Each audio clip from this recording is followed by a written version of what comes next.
Welcome to Empower Hour with KB, where we talk about all things self-healing, personal growth, energy and manifesting, and relationship health. You often hear me talk about an open heart and an open mind, and this is purposeful. I say it all the time because it is the foundation of positive change and growth. An open heart is actually the gateway to your true self, to your highest timelines, to manifesting the life and relationships of your dreams, to connecting with divine intelligence, and to fully living from your soul and your soul's purpose. From a healing and emotional perspective, an open heart opens the path to self-trust, real intimacy, emotional freedom, nervous system safety, and inner peace. And in terms of empowerment and life design, an open heart is the gateway to authentic confidence, aligned relationships, courageous living, and your most honest and authentic life. An open heart leads to connection, it leads to courage, it leads to curiosity, it leads to learning, and it leads to freedom. While a closed heart leads to isolation, fear, stuckness, self-doubt, constriction. So ultimately, an open heart is the gateway to a fulfilling life. We open our heart so that we can become free, so we can navigate this life from the highest possible space that we can navigate it from. So let's take a closer look at the open heart through three powerful lenses. I'm going to show you this through the healing lens, the spiritual lens, and the scientific lens, the neuroscience lens. So we can see why it matters and actually how it shows up in our lives in real time. Number one, the healing lens. The open heart is a nervous system state. An open heart operates from receptivity, from presence, from curiosity, and from self-trust. And these are all things that lead to healing and personal expansion. Where a closed heart operates from guardedness or armoredness, as I call it. It's continually scanning for threats. It's about proving our worth, and it's about trying to control outcomes. And we don't come here to this planet with closed hearts. Our hearts are wide open, but it's through the traumas and dramas and experiences that happen that some of us have learned it is quote unquote safer to lock down that heart, to build a moat around it, to build 3-foot walls and a fortress around that heart. But the problem is that it blocks the things I've already said. It blocks us from expansion. It blocks us from loving. It blocks us from growing. It blocks us from living a fully expressed version of ourselves and thus leading to a fully expressed life. Through the spiritual lens, coming from an open heart means we're aligning with the highest energy in the universe. An open heart aligns us with the highest energy of the universe, which is capital L love. And that's the frequency that connects us to life, to others, and to our own potential. When our hearts are open, we're no longer moving through life with fear, with scarcity, or with control. Instead, we're in alignment with creation itself. And this is where your highest vision, your deepest creativity, and your most meaningful experiences will naturally emerge. Acting from this space doesn't mean we're being naive or we're going to tolerate harm, because sometimes that's what people think it is. If I open my heart, that means I am now vulnerable to all the chaos and pain of the world. Because at some point when your heart was open and someone hurt you, the brain kicks in and says, let me close this. Well, it really is the ego that kicks in and says, let me close this heart. Let me clamp down here so that I don't have to feel that. But this doesn't mean that we're being naive or that we're going to tolerate what's coming at us. It means that we respond from wholeness, from clarity, from integrity, from our values, and from a connection with the divine. it still is necessary to set boundaries, even with an open heart. The boundary is not a closed heart. I need people to understand that. There's a lot of confusion in the world about boundaries today. I hear it all over social media, people saying, well, this is my boundary, that's my boundary. And I'm like, those aren't what boundaries are. Boundaries are lines and limits with other people's behavior. If they're showing up with disrespect, if they're showing up being not kind, if they're mentally, emotionally, verbally, or physically abusing you. Boundaries are important. But when we set boundaries from an open heart, they look different. Instead of this weird constriction, guarding, also running from life, because we might think we're boundarying, but what we're really doing is we're hiding from life. We're hiding from the beauty, the fullness, the experience that is there for us. I cannot stress enough how much life has to offer. But if we're functioning from a survival mode, if we're functioning from a place of a closed heart, we're only experiencing a tiny, tiny fraction of what we can actually experience. And the third thing is looking at this through the brain science lens, the heart and brain coherence. The heart's electromagnetic field is stronger than the brain's. Did you hear me? The heart's electromagnetic field is stronger than the brain's. And when the heart and the brain are in coherence, the body shifts into regeneration and creation mode. Elevated emotions like gratitude and compassion change gene expression, where a closed heart keeps you in a survival chemistry that is rooted in cortisol, adrenaline, hypervigilance, and a repetition of the old identity. An open heart creates coherence, which means our brain waves slow. The body is willing to receive new information. We become biologically capable of new choices.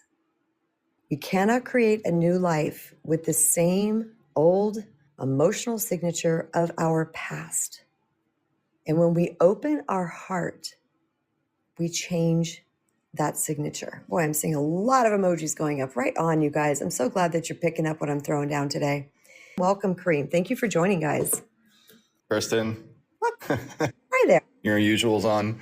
Yeah. I love it. Great topic as always. That's a big one. And it's one that I think I got a really very personal story on this one because of some of the stuff that, I'm involved with or, have been involved with in big ways. And man, people will close up. They put all those walls up inadvertently. It's not a choice. Sometimes people don't realize they've sort of calloused themselves to things, and they don't realize they're in a pretty dark place. They feel like they're protected by closing up. And it's a very counterintuitive feeling, or, and I deal with some like macho type guys, you know what I mean? And so you have these conversations with some of them and, you have to get a little bit mushy and start talking about this kind of thing. And they're not comfortable with the topic because it's the immediate visceral reaction to this exact type of comment is that's going to make me vulnerable. It's the first thing that happens. And I get it. I mean, I really do. I totally understand how that immediately feels like you're going to be laying out all this stuff. You're going to be opening yourself up. By design, you're taking your armor off.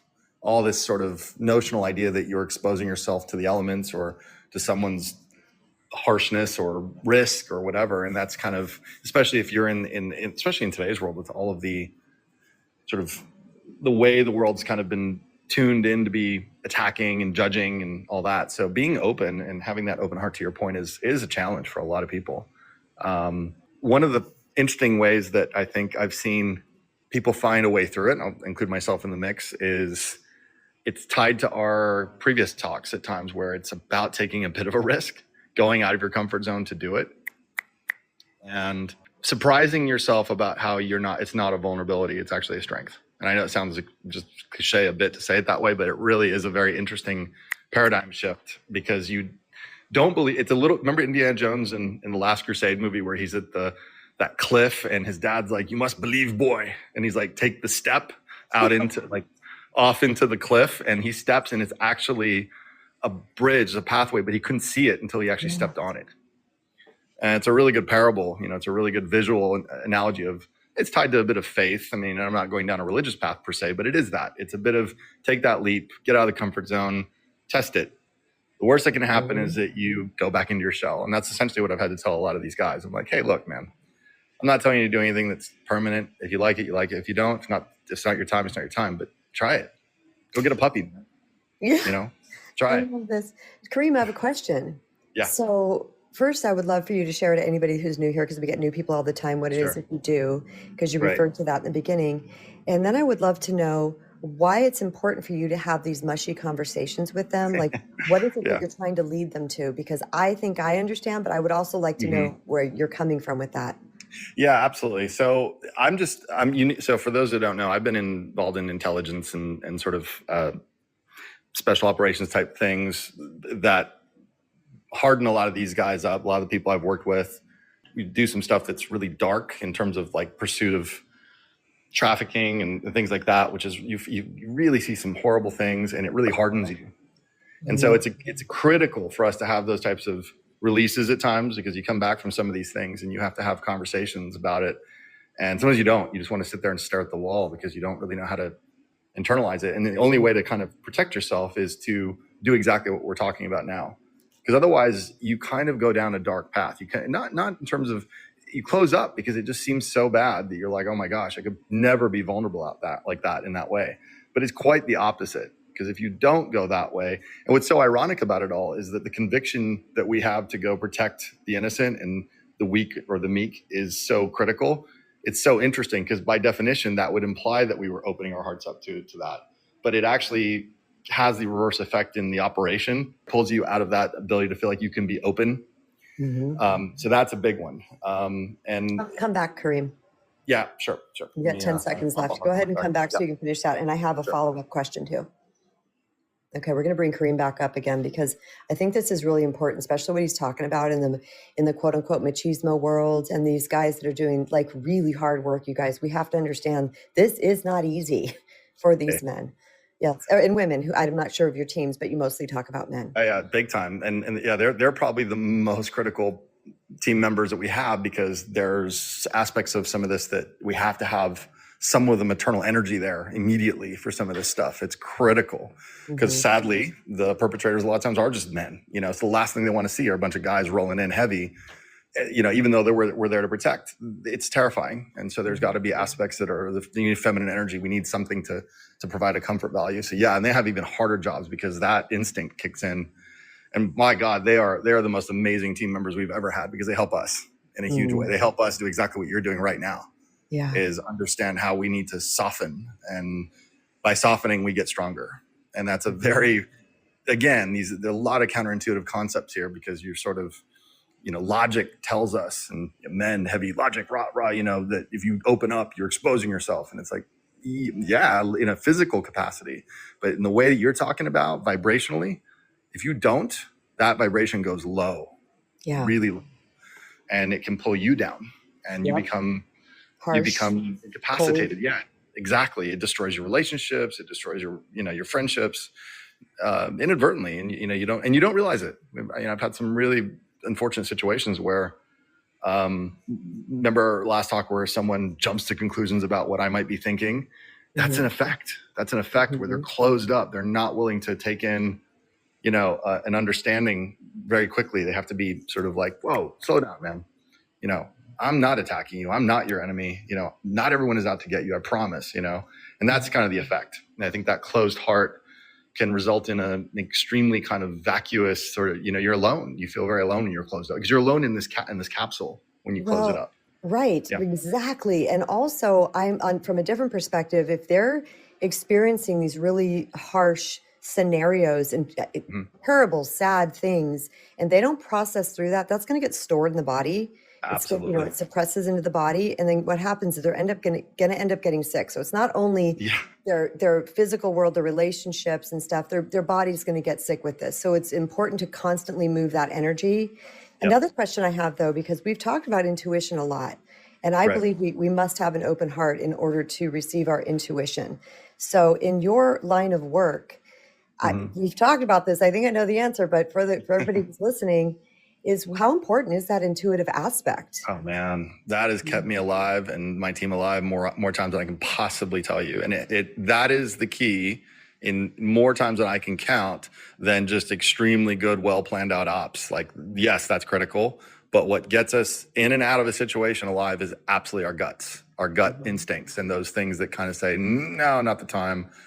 No, something. I don't know why. I don't know why. I can't tell you guys. I'm not sure what it is. Trust me on this. And over the years, they've sort of said, okay. Nobody argues. It could look like the perfect situation, but they're like, nah. And we generally kind of have a consensus on it. Everyone kind of goes, yeah, I've had this. I didn't sleep well last night on this. I just can't. I don't know why. And we'll say, not the time, not the time. So you're 100% right. And that is very much because we're coherent. And that's the best word we kind of use. And that coherence, which is another vibrational term, is super, super critical for anything, whether it's your relationships, whether it's your team, whether it's your business in many cases. And when you're off and your vibrations are all off kilter, or someone within the team is just dragged down and they're in a lower state, we all feel it. And I think that's exactly what you're talking about. That resonance, that's the other word I was going to use, is critical. And you brought this up with Joe Dispenza's work, and it's exactly what that is. And I've had tangible experience with that feeling, like physically, like where I can feel it. And it's very interesting. And it's, people chalk it up to adrenaline, they chalk it up to endorphin hits, and maybe, I'm sure there's chemistry in this too, but it absolutely has to do with how there's an electrical vibration that manifests that you cannot describe. You don't know where it's coming from. It's in a completely different quantum state than we can probably discuss. And it's a very interesting thing that I can't explain it, but I can tell you for sure, it's 100% been a critical part of how I've managed for a lot of years. Yeah. Karim, such a powerful share. Thank you so much for taking the time to come up today. Thanks, Kristen. Yes. Always appreciate you, Karim. Got it. I love that Karim comes in and he very boldly and bravely talks about the masculine portions of these things, because we often think it's a female thing. And sometimes females are the more open-hearted. I will tell you, I've seen both, though, where I've really, really open-hearted men and very, very closed-hearted women, and vice versa. So this is really about both genders. And I like that Karim comes in as sort of a representative of the male gender in this particular talk, and sharing this about how there is a balance between the masculine and the feminine and what is really needed. And it just makes me wonder, and you can back channel me, Karim, if you like, it makes me wonder if sometimes that, because I am very heart open and I do follow my intuition and I make decisions quickly, I'm not an indecisive person because I've learned to follow the feels. I wonder if sometimes on the team that if it's been a split where half the team is like, yeah, not feeling this, and the other half is going, no, this is all good. Let's push through. Let's make this happen, because they're not connected. And I've seen this, you guys, this is a big part of this. And this wasn't necessarily on my outline to talk about, but intuition is a huge byproduct, for lack of a better word, of an open heart. The more open your heart is, the more intuitive you are, because you do receive that type of information through the heart. So keep that in mind for those of you who might be thinking, I'm not very intuitive. I don't have intuition. And I've heard this, just smatterings of this throughout my life where people say that. And like, oh, yes, you are. You just have to learn to tap into it. It's available to us all. It is one of the gifts, if you will, talents, skills, just part of our toolbox that we were given before we came here to navigate this life. And in my opinion, it's the best tool. It's the best tool because it is never wrong once you get in touch with it. It's never wrong, and it's always going to guide you if you're quiet enough, if your heart is open enough, and if you're willing to listen. And now we have Julie. Welcome, Jules. I was enjoying listening to Karim as well, for the same reason, really. It's rare we get a gentleman come up and express so clearly. Karim is a very giving person. He's sharing the love, if you will. Yes, and he's neutral, and he's just, the way he explains things, I think, makes it very digestible for a lot of people. But you do too, my sister. So I do a thing where I tell you a story about me. You see, this is the thing. So I would love the skill set that Karim has got to be more to be able to explain things without coming from a particular side, if you like. He's just neutral, as you say, in his in the things that he's discovered and he shares with us. So I like that. Well, and Julie, there's always a place for personal stories, though, too, because that's so relatable. Yeah, I agree. I was going to say to you about intuition. Now, sometimes I feel that my intuition is really quite prominent in me. And the times that I don't feel it is when I don't trust it to be there. That's interesting. So at those times, like Karim has said, is when I'm becoming more defensive, more judgmental about myself or my experiences. When I make myself a victim of things, that intuition dies off quite a lot. But when I'm in a space of centeredness, I mean by that being in the moment, you know that I talk about that quite a lot, because that's where I discover the things that I can use in my life to glide through life, even when it's a little bit challenging. I can just center myself and be in the moment and say to myself, are you alive? Yes. Are you breathing? Yes. Are you in a safe space? Yes. At this moment I am. And that is when suddenly this lovely feeling inside, the one that we feel but don't have words for, which is pretty much what Karim was saying, is I know it's there. We know it's there. We feel it. We know it. But can we describe it? And the words are just not enough. They just don't quite hit that nail on the head. But the clearest I can get to describing it is that notion of being alive. Once you get there, it does feel very alive. Absolutely. Yes, that's when your intuition, you can start to feel that intuition in you. It'll inspire you. It'll inspire action. It'll inspire words. It'll inspire the ability to share and be open-hearted. That's what it does. It allows you to be non-judgmental of others and yourself, which is hugely important, coupled with trust. You've got this far, love. You made it. Now start, listening to that feeling, listen to it, especially when it's giving you love, because intuition speaks through love. So there you go. I am indecisive, and I'm usually indecisive when I can't hear my intuition. You're quite right. Yeah, right. And I'm going to circle back to a little bit. When we are in fear mode or victimhood of any of those things, we've actually now activated survival mode. And in survival mode, and you know this, Julie, but for those listening, in that survival mode, we are detached from the feels, because the brain is just saying, I need to get the body to live. So the brain is working diligently to try to, quote unquote, solve problems or whatever it might be, because it's trying to get us to live, where we really don't have to be in that space. We can settle and calm, like you said, saying, I'm safe right now in this moment. And it's in those moments of safety, which is kind of ironic because we want so much to be safe. So we really want to hear that intuition, but it's in those moments of safety that we hear our intuition. It's all backwards, you guys. Everything that we're striving for out there in the external world to make us feel a certain way, the job is ours. I know it's crazy. We all hate it. We all buck against it. We all throw tomatoes at it, but it's really the truth. I was just speaking to someone last night who was talking about a relationship that they were in and these things that the person was doing, and and how they were relying on that person to fill this particular void. And I said, you do know that that's your job, right? You do know it's your job to fill that void. That's because why you keep returning back to this person that is not a healthy relationship for you, because you're looking for them to fill this teeny tiny one little place. So all these other things are not working. All these other things are dysfunctional, but they fill this one void in me, where that void is fillable within this person themselves. I know we don't love this, do we? We really want it to be easy. We want to buy a package. We want to Amazon it to us. We want to get the magic pill. We want to find the perfect person. We want all these things external to us to make our worlds better. And guess what? They're not the cure. They're not the antidote. They're not the solution. So I believe that once we truly understand this on the deepest, deepest level, then that's when our life starts to shift. I got to start doing for me. I got to start taking care of me. I got to start filling the voids within me, which means I need to make myself safe. I need to make myself feel loved. I need to create a respect for myself, all the things that I've talked about so many times on here. And when we do that, that's when things start to shift. And that's why I wanted to come up and talk about what it means to have an open heart today, because I do say open heart, open mind a lot.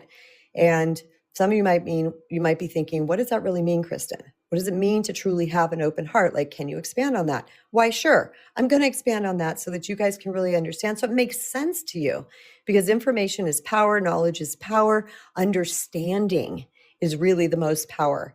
And how do we understand, everybody? Drum roll. Through an open heart. So when we start to open our heart to new truths, new ideas, new perspectives, all these type of things, guess what? We're taking in information that's actually going to have a major, awesome, positive impact on our life and our personal development journey.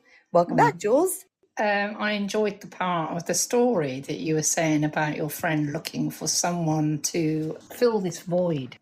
We all do that. Yeah, we all do that. We all try and fill the void with someone else, or to be like someone else, or, we do that all the time. But the thing is that usually leads, because what's happening there is we're creating an expectation, or we're telling a story, and we're wanting someone to be a particular way.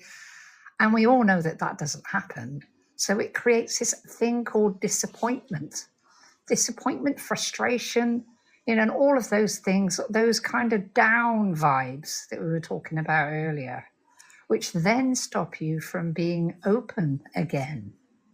So it works that way.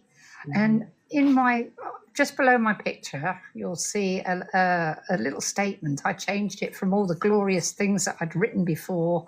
I was saying all sorts of wonderful things, and I changed it to one sentence. I see it. The sentence is, I am not your answer, ... You are. Yeah. Mm-hmm. And when we discover that and we start to work with that, my goodness, we fill that hole.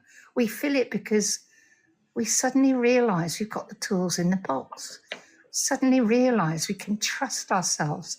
We suddenly realize that we're wholesome. And then we walk that way. We talk that way. We feel that way. Mm-hmm. And we did it all on our own. Yeah, all the information is great. It really is, because like you said, it all adds to the toolbox that we, or I in my case, are going to be utilizing when I come across any challenges or great times even, just generally through my being. Mm-hmm. I'm going to use those tools, that knowledge, that understanding. That's what's going to fill the hole for me. And it's going to make me feel great. Mm-hmm. It just came up for me while you were talking. First, I was wondering, I'm like, I wonder if Julie's always had an open heart. I'm sure at times she has closed it, XYZ, blah, blah, blah. And then I was thinking about fear. And I thought, for me, myself, I've always had a very, very open heart. It's those moments of extreme fear for whatever reason, something that happened in the external world, that I really draw in and I constrict. And I feel like I'm walking around through life in this bubble that is barely an inch off my body. I feel like I can't move. I'm scared.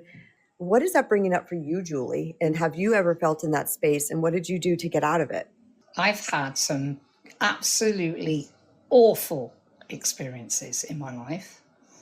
I have had to walk constricted, like you said, holding my history like a ball and chain around my ankle, dragging me through any decision I make, any hope that I have for the future, dragging this ball of history behind me. I couldn't change it then. I can't change it now. It has given me the lessons that I need. Now I can shackle off. I can break that shackle and walk forward.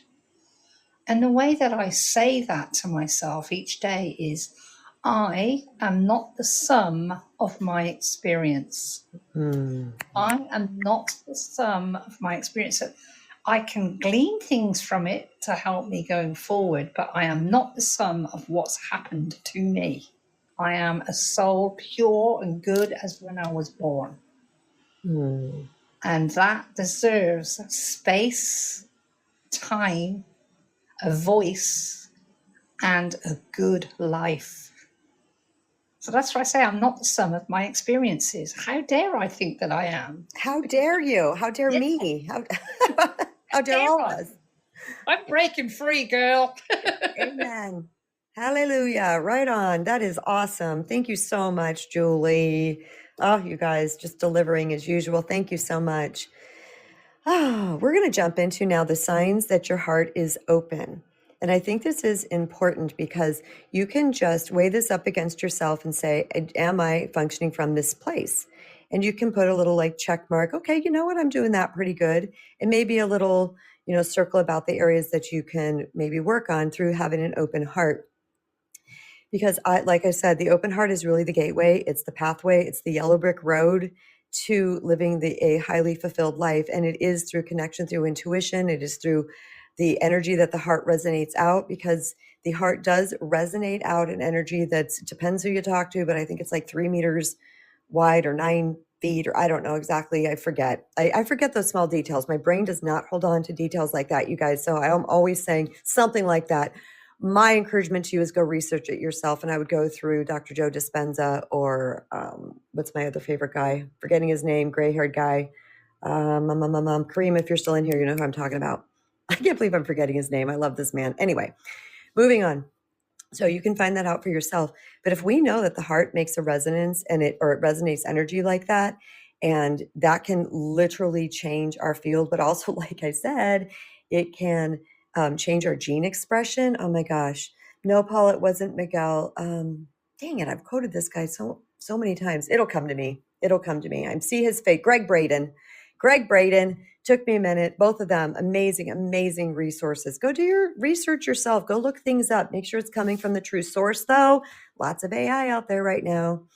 When we truly start to work with having an open heart and deeming ourselves safe, because Julie said the operative word right there, I am safe now in this moment. And that can be a small practice that you can do, is put your one hand on your heart, another hand on your belly, and take deep breaths and tell yourself, I am safe. I am safe. It is safe to have an open heart. It is safe to enter life with curiosity. I am safe to bring in more information. It is safe to trust myself. And when you add emotion to that, of gratitude, appreciation, and love and trust, and you anchor that into your body will respond to that and your heart will open. It's magical, it's mystical, it's beautiful, it's spiritual, it's scientific. This stuff is all proven now. I'm not here just spouting a bunch of airy-fairy woo-woo. This is all proven now. So we're going to go into signs that your heart is open. So you can just look at these signs and say, hey, all right, the first one is your body feels soft. You soften. Your breath is calmer. Your heart beats rhythmically. Your shoulders drop. Your jaw unclenches. You feel warm or spacious in your chest, in your heart center. You feel open to life. And like, was it Julie that said you feel alive? Yeah, it was Julie that said that. You feel alive. There's an aliveness to it. So, and it makes, for me, just trying to put it in words in real time, I just am excited. I just want to go see and do and experience because I'm not afraid. Because my heart is open, I know that I'm going to receive the exact information that I need to receive when I need to receive it if there is a perceived threat. Because guess what? It's happened. I was always alerted to a perceived threat. There's been many things in my life, I won't get into details, where I was on the precipice of something really bad happening. And my little intuition, because my heart was open and I was connected to source energy, it was like, red alert, something's not right here. And it wasn't this fearful thing. It was a soft whisper that was like, don't go there. This is bad. This is not good. Even before I had the language to express it. All I could say was, I don't like this, or I don't like him. Do you see what I'm saying? So When we go back to those areas in our life where you knew things, maybe you didn't trust it for whatever reason, that's okay. Sometimes we are pushed away from our intuition, our instincts based on the authority figures, the older folks around us that are telling us certain things and trying to brainwash us into certain things. So we lose touch with it for a minute, but that doesn't mean it's gone.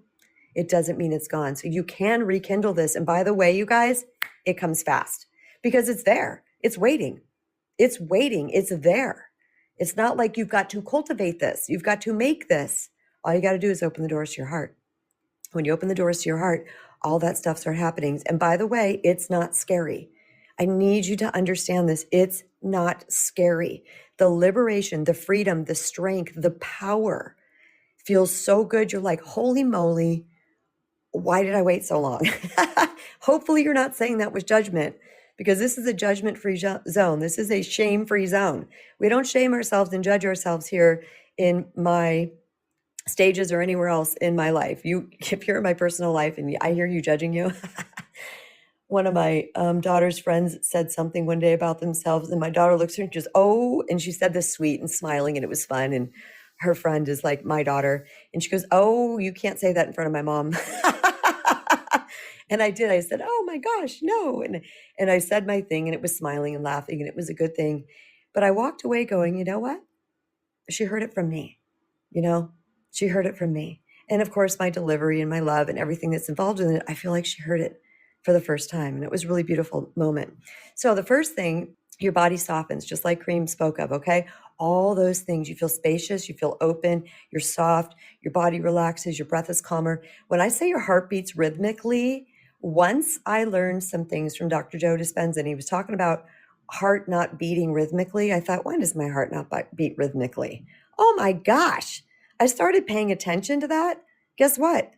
Yeah, in those moments of fear, my heart was doing weird things. In those moments of survival mode, in those moments of, extreme nerves or what have you, I was like, this is what he's talking about. So now that I knew the difference, because, our heart usually is, unless it's pounding in our chest, we really don't feel it, right? But when I paid attention and quiet and laid down and I could feel it, I'm like, that puppy's out of order right now. So guess what I did? I breathed into it and I said, regulate, get in coherence, beat rhythmically. You're safe, heart. Thank you for showing me where I was dysregulated. And guess what? Boom, boom, boom, boom, boom, boom. Soft, rhythmic, powerful, and strong. So another thing you can look at. The second thing you can tell when your heart is open is that you can listen openly. This is so important. So many people in my life, not so many people, let's say past and a little bit present, where people can't listen. They're not curious. They're not collecting evidence. They just need to win. They need to be right. All right. They're not really understanding what's happening here. They're not seeing the deeper meaning that's happening here. They're not curious and open to understanding. They're in defense mode. Closed heart, closed heart, closed heart. That's all that is. So I have taken up the practice for those in my life who have had, maybe a history of a closed heart. And this is true, of course. These are people that are close to me, and we've had these conversations before. I don't just blow it at them out of the blue. But I'll say, like, open heart, open mind, open heart. I'll put my hand on my heart and say, open your heart. Is your heart open? Let's have a real conversation that's rooted in love, that's rooted in connection. Let's not try to win. Let's not try to be right. Let's try to understand each other. An open heart does that naturally. It's like, yes, tell me about you. Yes, tell me what you're feeling. Okay, tell me what you think I did. All right. And you see what I'm saying? That is so much more of a balmy stance than us fighting and wanting to be right. Now, I raised my hands on this, you guys. I was that way. I get it. But I worked. I efforted. I put things into place to not be that. And I did this through evolution. And I did this through time. And I did this through layers and layers of learning and learning and learning that didn't feel taxing to me. Because back 15 years ago, when I first started this really deep healing work, I've always been on a healing journey, but not like I dove in like I did 15 years ago. I started to feel the effects of it. I was like, more of this, more of this, more of this. And that's the thing too, is once we open our heart and we feel the positive effects of an open heart, we want more because it feels amazing. And then you, like I said, you have your parameters around thing. things, right? Where you're like, okay, my heart is open. I'm loving, compassionate, understanding. My ears are open. My mind is open. All these channels are open for me. And you're over there acting like a jerk. So guess what? Right over there, I'm not closing my heart to you. I'm closing a boundary around you. See what I'm saying? So it's not that you shut down and you close down because homie's acting like this. You set the boundary around their behaviors and you continue on with your beautiful, loving, open heart to the rest of the world. And here's the thing, when my heart's been open, I was more able to recognize where I needed a boundary. Because when my heart was closed and I was coming from protective mode or scared mode or what have you mode, what happened is that I couldn't quite recognize because I wasn't a clear channel.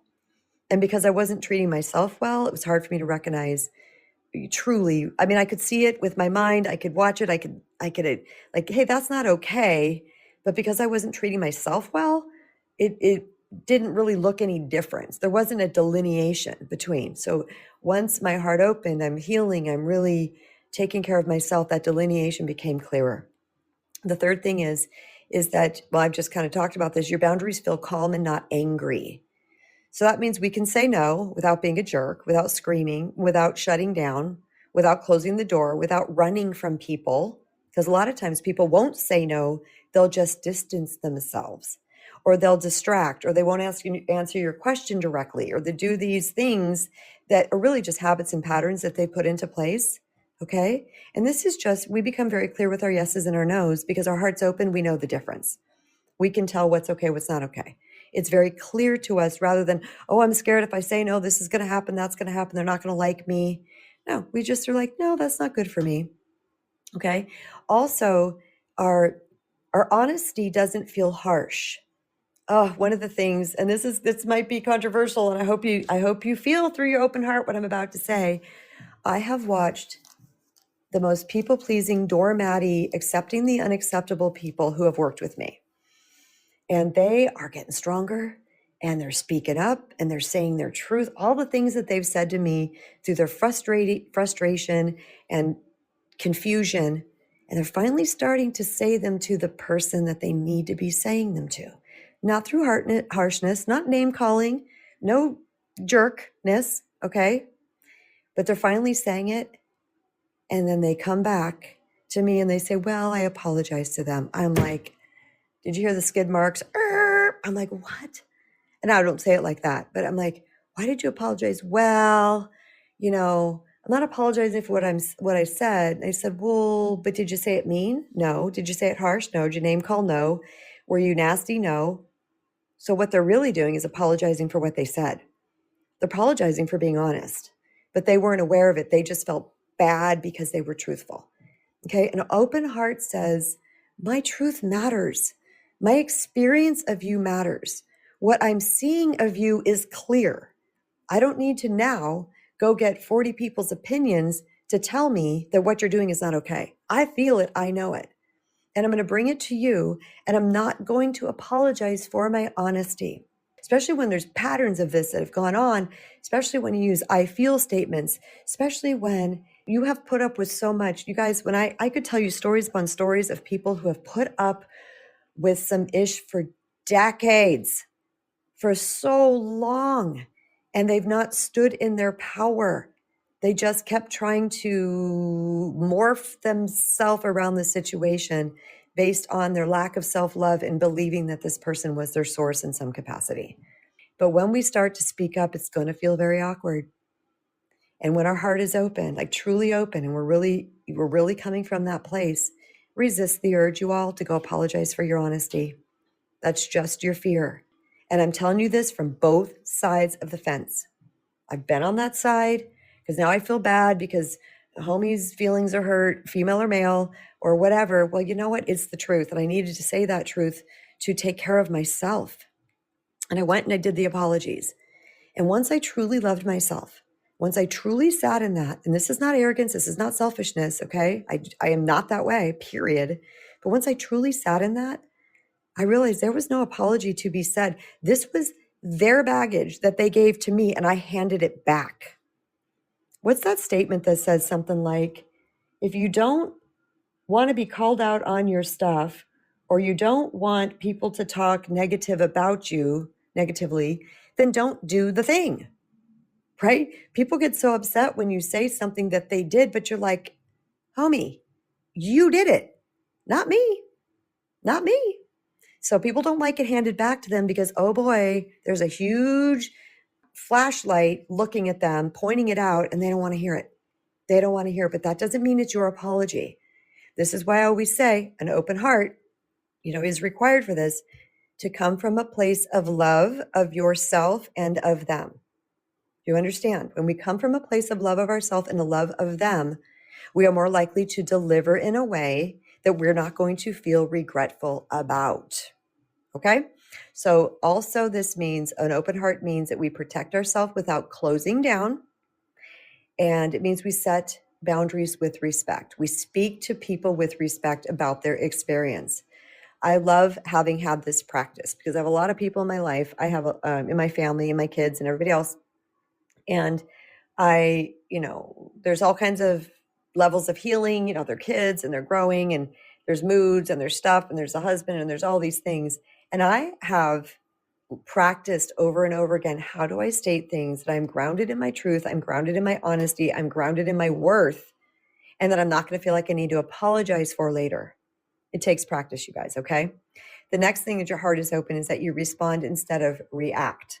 This is huge, because when our heart is open and when we are calm and when we are coherent and when we are in creation mode and thriving mode, we will catch the triggers.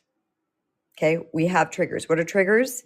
People think it's just emotions. That's not a trigger. It's not just an emotion. A trigger is someone touches your wound. Someone touches your button.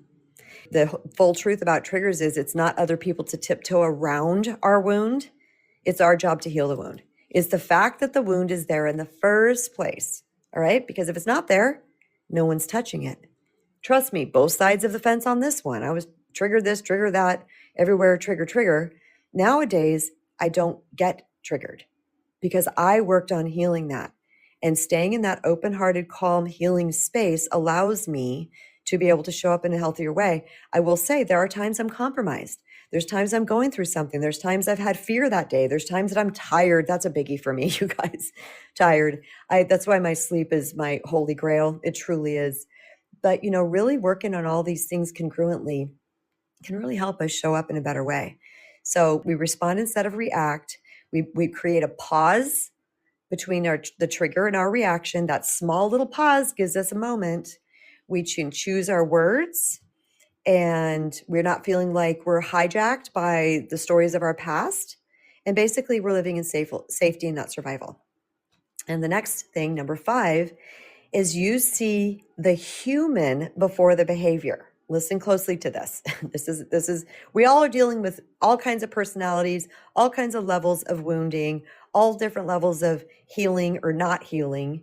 And what I've noticed is that when my heart is open, when I've done my healing work, when I'm calm, I can notice the people's pain behind their actions. And this has been a big deal for me because this allows me to show up, at least in my own heart, with compassion. Again, not without boundaries. If I need boundaries, I boundary up. But this means instead of judging them and going, oh, you jerk, you're acting like this again, blah, blah, blah, all the things. I'm like, I know what's behind this.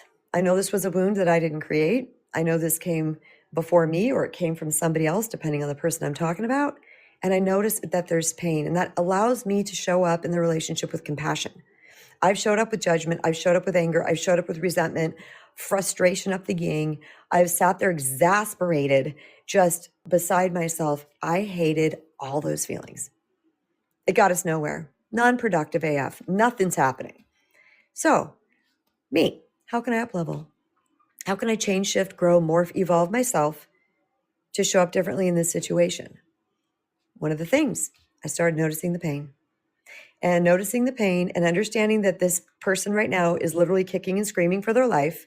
They think they're going to die, not literally, but that's what their nervous system is telling them. And I stay the calm one in this. I don't take things as personally as I used to because my lens has changed. This is really the signature of capital L love. You see the human before the behavior, or in spite of the behavior, put it that way. Number 6 is you can receive. Huge. We all know that a lot of times people compliment us and they bounce off, or we try to give them a gift and they don't want to receive it. Receiving becomes as natural as giving. You understand that by your receiving, it's actually giving. When someone gives you something and you receive, you've just given them a gift. It feels amazing. So we will receive compliments. Number 1, we will receive gifts. We will receive love. We will receive hugs. We will receive kindness. We will receive help. We're not suspicious.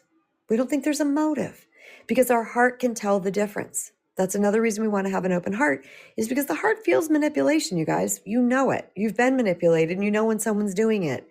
And even depending where you were on your healing journey or on your evolution, when that person is manipulating, you might feel this. I always feel, there's no way I can describe it. I just call it a crunchy feeling in my chest, maybe like a paper bag. I can't really describe it because it's not physical and pointy like that. It's just a little, it's a kind of a moment that I feel in my chest. But so many times I overrode it. But I started to trust myself. Okay. So my heart was open. I felt it, but I overrode it. And now I'm like, nah, I feel that. That's not groovy. That's not okay with me. I'm not happy with that. The next one, number 7, is your self-talk changes tone. When we have a closed heart and we're trying to self-talk, we're like, you're beautiful, you're enough, you're worthy. You don't feel any of it, do you? You're just staring at yourself in the mirror. You want to punch yourself in the mirror. You're like, this is not true. I'm terrible, whatever it might be. Open heart adds the emotion to the words and the tone and the energy behind what we're saying to ourselves matters. We're gentler with ourselves. We meet our mistakes with kindness. We talk kindly about our bodies. We're gentle, and there's emotion behind it. We all know by now that affirmations, mantras within just themselves is not enough. It doesn't do anything. And this is why people say affirmations don't work, because no, they don't if your heart is closed. But if you start affirming yourself from this true level, this true deep level of you mean it, and you give the love that you are, by the way, no one's void of love. Even people that have big problems, they still have love in their heart because they're a soul, right? You speak to yourself from that love, you will change. You can't not. And number 8 is you trust more than you control. Yes, because you believe that your heart will tell you. You trust your intuition. You trust the universe more, God more, source energy more. You're more willing to be open and to trust yourself really above everything and trust the universe. Okay, because you will get so in sync with your messages. You will get so in sync with your guidance and your intuition that you'll know that it's going to come. Now, none of this happens overnight, does it? It takes some time because we need to calm the nervous system. We need to allow our heart to open. First, we need to recognize that it's closed in the first place. Once we recognize that it's closed, and here's the thing, you guys, if we've been living with a closed heart for so long, we know nothing other than that. That's just us. That's just who we are. We don't even know that there's another option. Huge. That's why I wanted to get up on here and say what it really means to have an open heart so that you can know, oh my gosh, well, maybe my heart is closed. Now, this doesn't mean you're a dunce. Doesn't mean you're an idiot. You're a jerk. You're beyond repair. You're broken. Scratch all of that.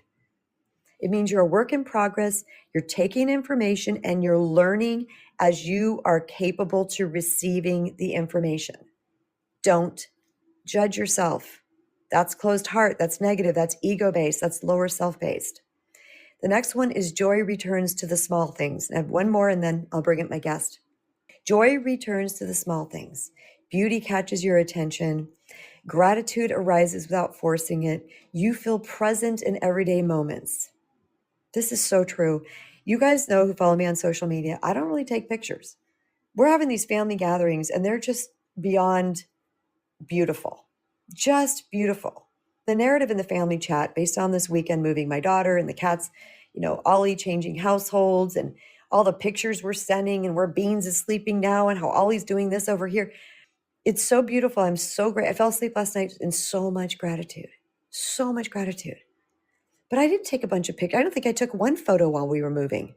No, I took one outside of all the trucks lined up. three trucks backed into our driveway or yard, basically. And that was it, because I was in the moment.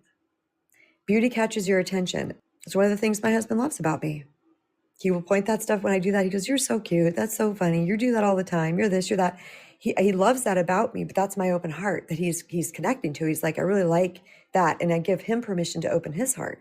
Was that him just clapping? I think it was. Let me look. Yes, it sure was. Okay, the next one, number 10, is even conflict holds care. This is important, and this kind of goes hand in hand with number 5, you see the human before the behavior, or you see the human despite the behavior.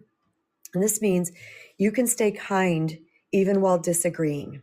Super important. You can stay kind, you can stay rooted in yourself. This takes practice sometimes if you're used to defending and fighting and arguing, and you're triggered in some capacity, or someone has touched your shame or whatever. You can stay kind while disagreeing. There's no reason to lose your stuff. Repair matters more than proving your point. For me these days, that's it. I want to repair. I want to repair. And I know that I cannot repair if I'm coming from a place of closed heart, trying to win, fighting, all those type of things. You must keep in mind that you don't need to close your heart to protect your truth. Your truth is your truth, and you can still keep it with an open heart. Your delivery matters. When you open your heart and you are open to healing, to growth, to expansion, and you've got someone in your life, whether it be a sibling, a parent, a partner, a friend, whoever, and you hold that space where you want healing, you're willing to hold that space with them, oftentimes they will join you in that.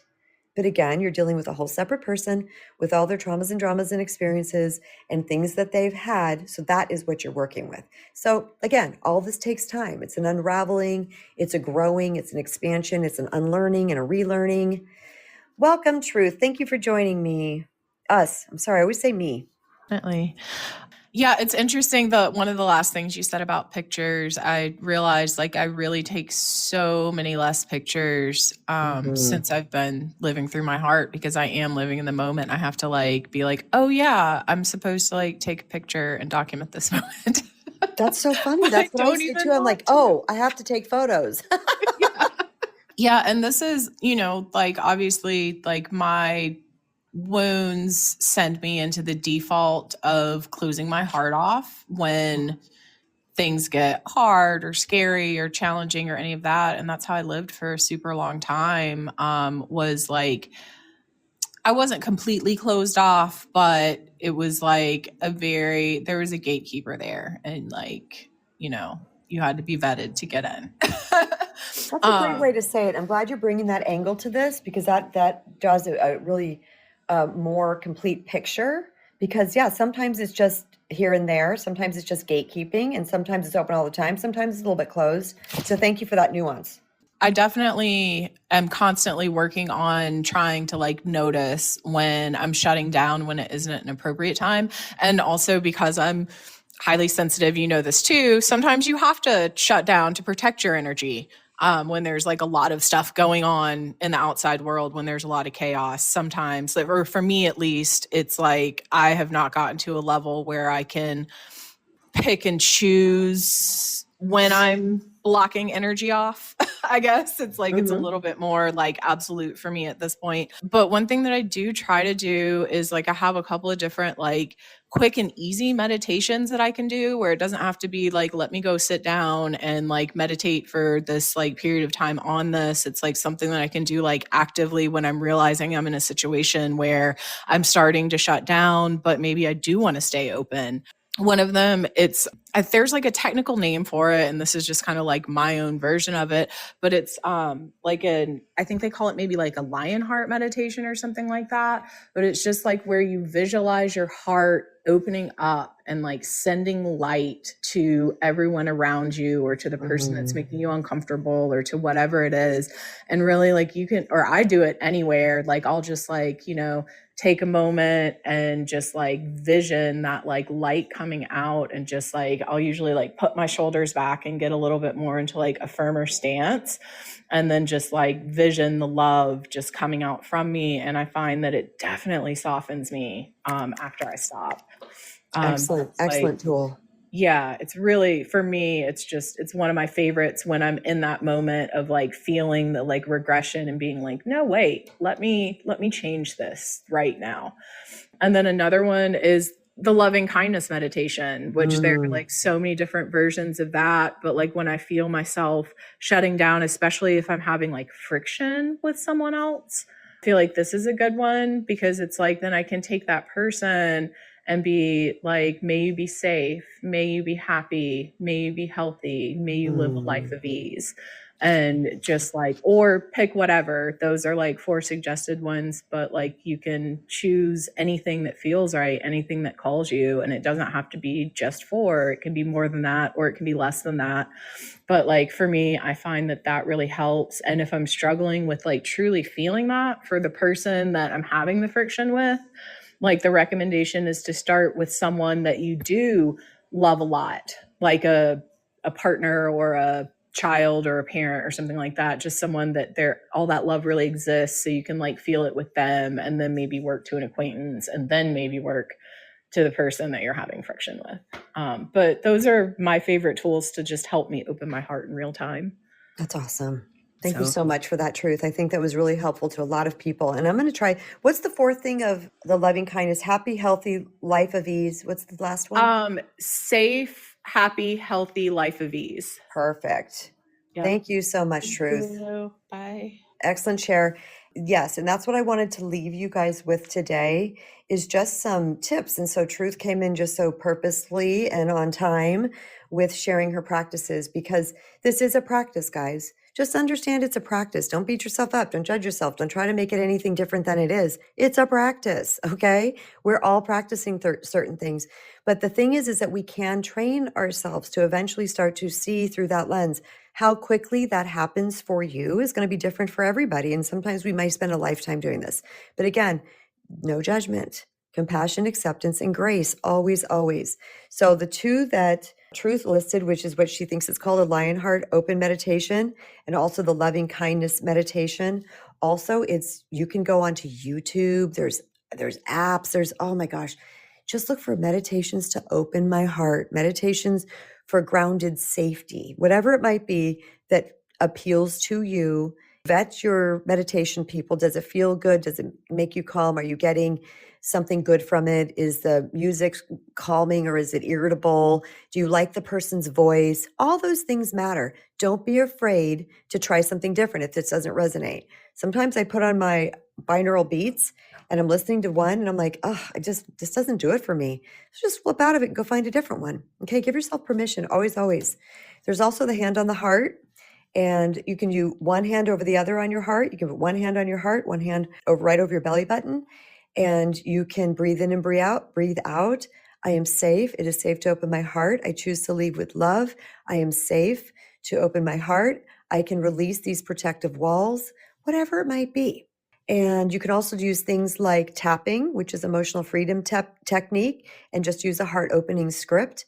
Many other ways. So just feel free to research and just know that an open heart is really going to guide you to your most fulfilling life. So if you're closed or guarded, it's going to show up in a way in your life that's very constricting. It's very small. You may not be having close, connected, intimate relationships. You're going to be afraid to tell your truth. You're going to be afraid to set boundaries. You're going to be afraid to go after the life that you want. You're going to be less courageous. I mean, there's a lot of things that I've already listed in here, but please know that opening your heart is a way that is going to really, when I said that, I saw like this stage opening and these beautiful velvet red curtains opening. You know how they do that on the stage when the performance is opening up? It's just like your life just opens right before you. Thank you so much for listening, everybody. I appreciate you. This has been an absolutely fabulous conversation. If you are listening to this on iTunes or Spotify or any other podcasting platform, please feel free to leave me a 5-star rating and review. Tell me what you like about your experience here. Also, new vibers, go ahead and jump over on one of those platforms and leave me a 5-star rating and review. You do have to listen to at least one talk first before they will allow you to do that. Get some steam underneath the podcast. It's a fairly new podcast and they will expand it out more when it has rating and reviews. So if you guys are willing to do that for me, that would be awesome, either on Spotify or iTunes, and it's called over there Empower Hour Radio with KB or Kristen Brown, if you need to research that.